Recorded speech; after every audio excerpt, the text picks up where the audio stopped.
Dominique Capard, bonjour. Alors, vous êtes coprésident de l'interprofession Beaujolais, une interprofession qui vient de faire parler d'elle d'une manière extraordinaire, puisqu'elle a marié 10 crus avec 9 mairies d'arrondissement, plus la mairie centrale. Alors déjà, un petit mot sur cette opération que l'on attendait tous.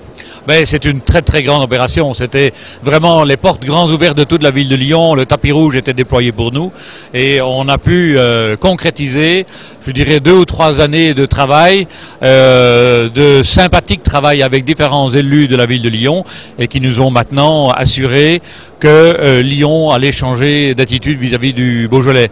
Le 3e fleuve de Lyon recoule à Lyon maintenant.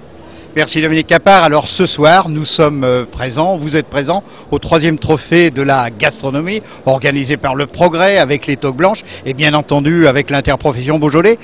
Que cela représente-t-il pour vous, Dominique ? Mais nous sommes partenaires depuis le début. En réalité, c'était une idée de Jean-Claude Lassalle et on était en très bon contact ensemble parce qu'on faisait déjà des opérations pour le Beaujolais à Beaujeu. Et il a voulu faire la gastronomie. La gastronomie sans le vin, ce n'est pas un repas tout à fait réussi. Pour moi, le vin, c'est un petit peu la partie intellectuelle d'un bon repas. Et donc, il fallait avoir, je dirais, une alliance entre les deux. Et bon, on est très content de pouvoir collaborer.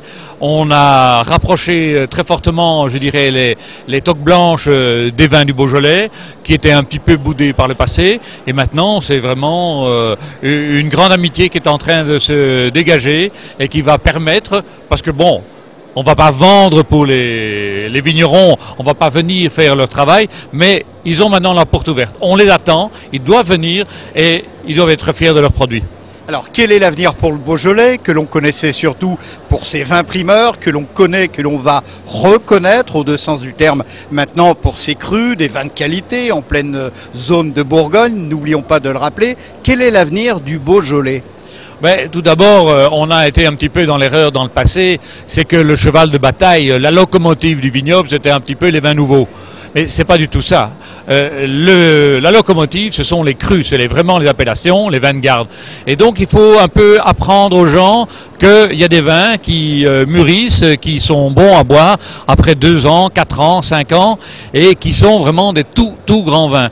On a fait d'ailleurs des dégustations à l'aveugle avec d'autres très grandes régions, comme la Bourgogne, et au point de vue qualité et prix, on ressort toujours vraiment dans les top niveaux.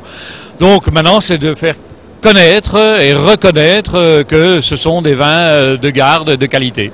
Donc le Beaujolais a enfin trouvé sa voie, le Beaujolais est sur de nouvelles rails, justement en particulier en amour cette fois avec la ville de Lyon, capitale mondiale de la gastronomie, et puis maintenant quand même l'opération très conviviale mais épisodique des Beaujolais primeurs, des Beaujolais nouveaux. Tout à fait.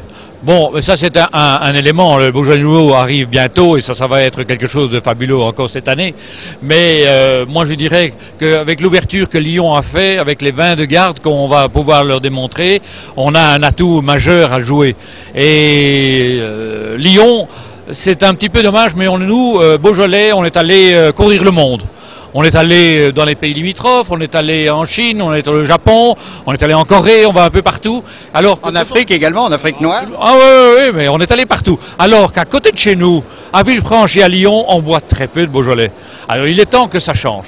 Dans le temps, à Lyon, le pot Beaujolais, le pot lyonnais, c'était du Beaujolais. Maintenant, il faut que ça devienne un produit vraiment reconnu de qualité.